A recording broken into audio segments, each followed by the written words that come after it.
There are places in America where the earth remembers everything, where the soil holds secrets that refuse to stay buried. This is the story of the Webb family and the 40 acres that waited a century to tell the truth. Some inheritances are blessings, others are curses wrapped in deeds and documents, and some are both. The discovery. When Sarah Webb died in Chicago at the age of 83, her daughter Keisha found something unexpected in her mother's belongings. Hidden between the pages of an old Bible was a property deed. 40 acres in Meridian County, Mississippi. Land that had belonged to their family since 1867, purchased by Keisha's great-great-grandfather, a freed slave named Elijah Webb. Keisha sat at her kitchen table, her brother Marcus beside her, her 10-year-old son Junior peering over her shoulder at the yellowed document.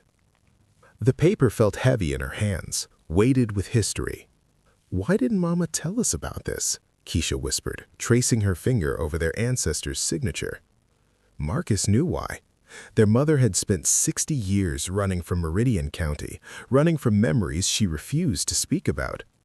She'd made her children promise they would never go back, never ask questions about what happened to Uncle James, never dig into the family's southern roots. But the land was worth money now.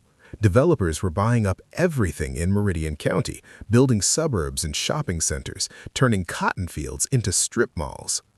This was their chance.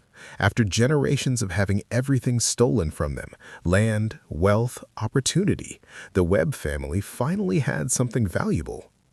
They decided to go see their inheritance. They should have honored their mother's silence. The arrival.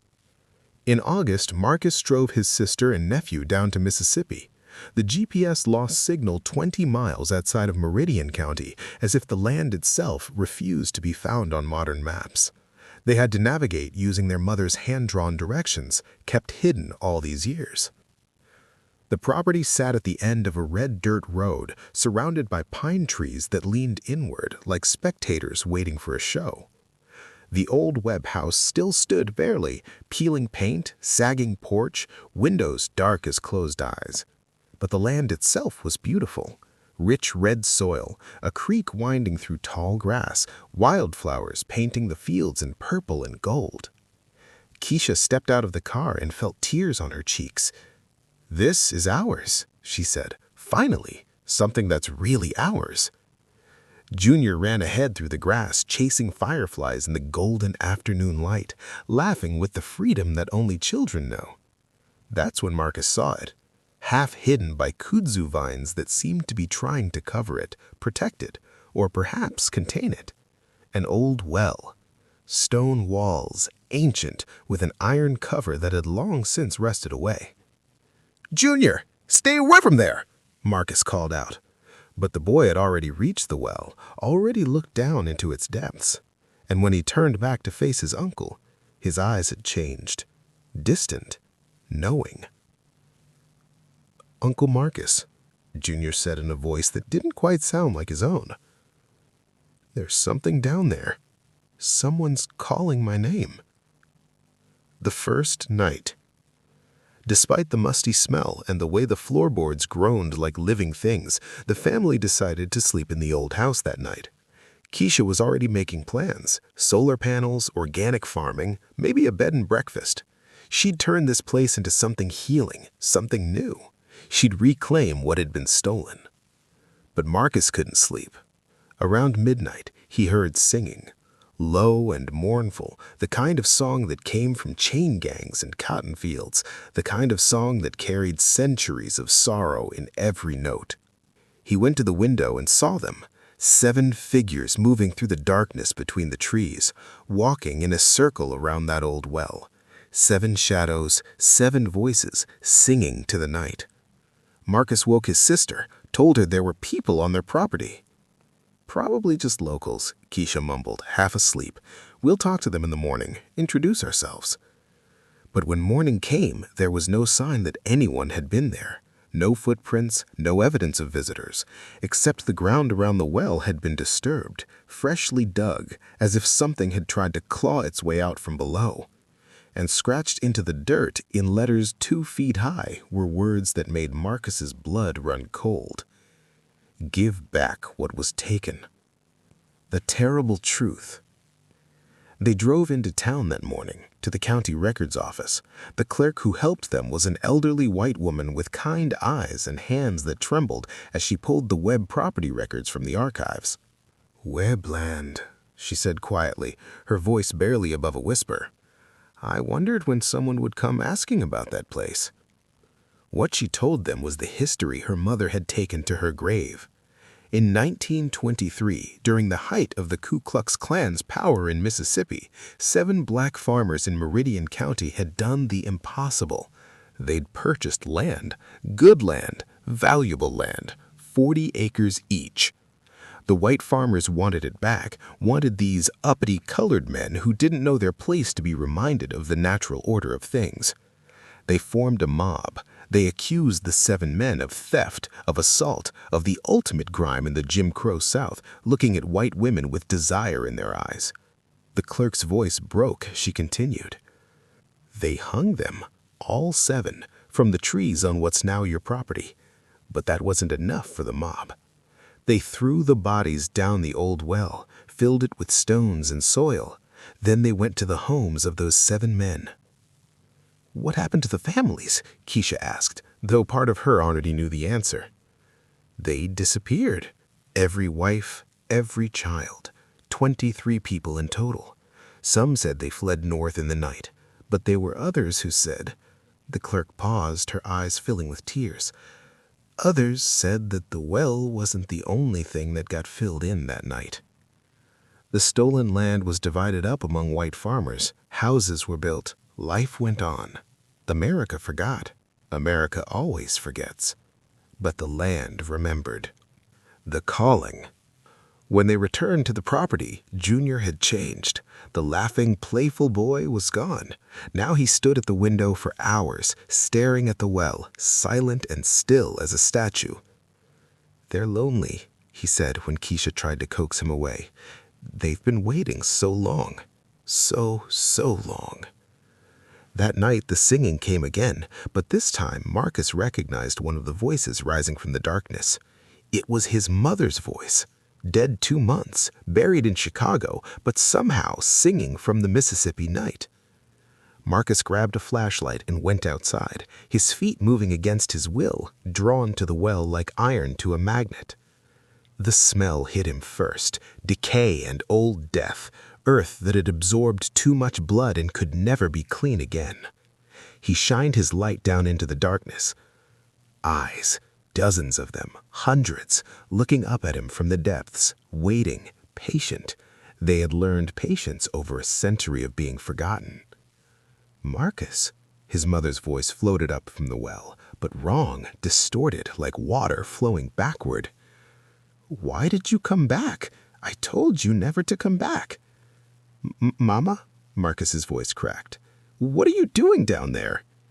"This is where we all end up, baby. Every Webb who tries to claim this land. It's cursed, cursed with truth. This land remembers every wrong done to our people, every drop of blood, every stolen life, every lynching, every burning, every child torn from their mother's arms. The land remembers it all. And it demands payment."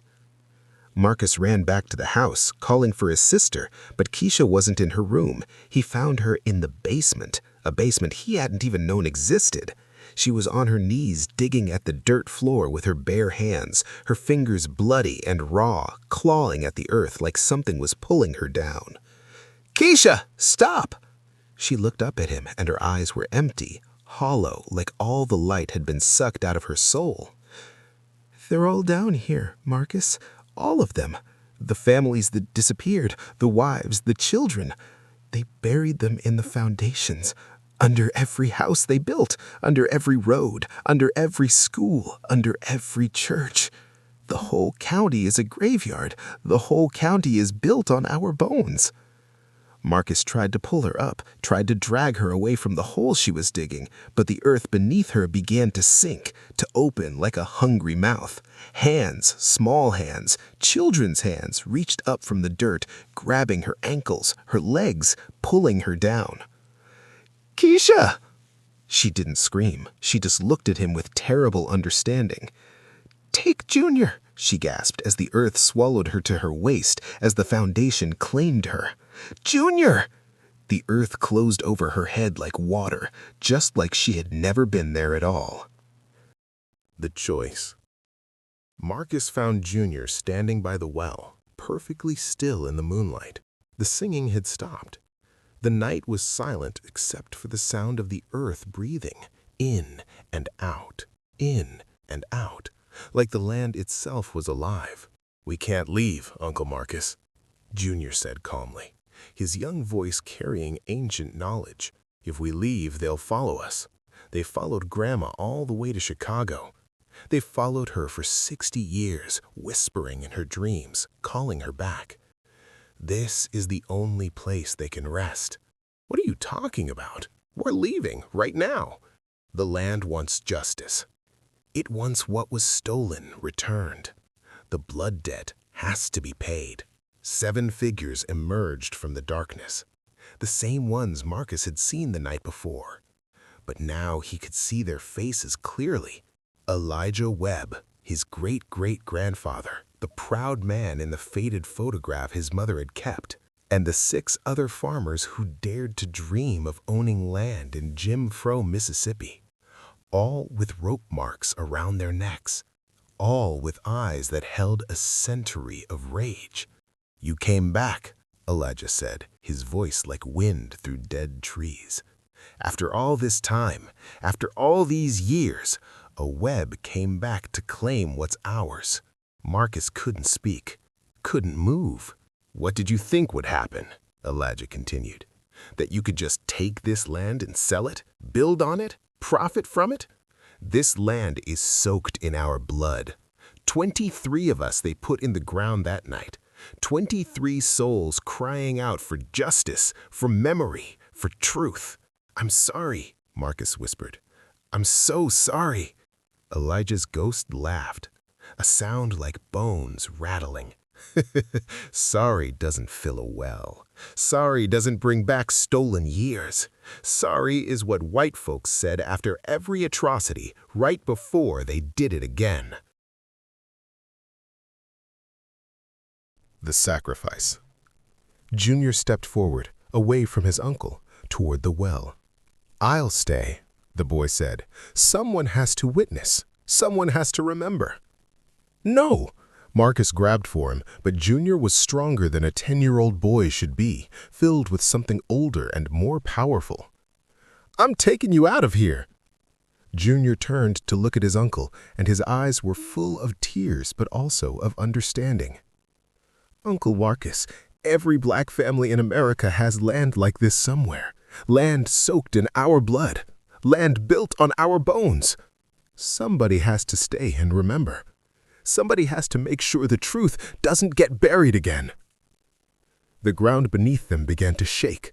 The well started to overflow, not with water, but with earth, with bones, with the physical evidence of genocide that America had tried so hard to erase, paving over it with highways and suburbs and shopping malls. Elijah spoke again. "You have a choice. Leave now. Forget this place. Sell it to those developers who will pave over our graves one more time, who will build their dream homes on our bones. Or stay. Bear witness. Tell the truth about what happened here. But if you stay, the land will demand its due. One of you must join us. One of you must become a guardian of this memory. One of you must stay in the ground and remember."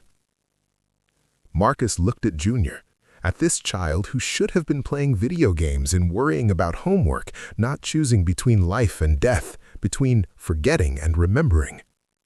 And Marcus made his choice. The inheritance.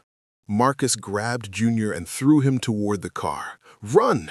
Drive back to Chicago and never come back." "Uncle Marcus, no! Tell our story. Marcus screamed as the hands began reaching up from the ground. Dozens of them, hundreds, grabbing his ankles, his legs, pulling him down. Tell them about Elijah. Tell them about the 7. Tell them about the 23. Tell them about every piece of land in this country built on our graves. Tell them we were here. Tell them we mattered. Tell them we're still here. Tell them. The earth pulled Marcus down. He felt the cold embrace of countless hands, mothers, fathers, children, all stolen, all buried, all forgotten by history but remembered by the land. He sank into the soil of his inheritance, becoming part of the foundation, part of the truth that America built its prosperity upon. As Marcus descended into the earth, he heard the singing start again, but now he understood the words. We are the foundation. We are the ground. We are the silence. We are the sound. Of truth beneath lies, of bones beneath stone, of blood in the soil, of hate that was sown. We are the forgotten. We are the dead. We are the words that were never said. We are the land. We are the cost. We are America's Holocaust. Marcus saw Junior drive away, the boy's face streaming with tears, carrying the truth with him. And Marcus understood that this was the real inheritance. Not the land, not the property, but the burden of memory, the responsibility to never forget, the duty to bear witness.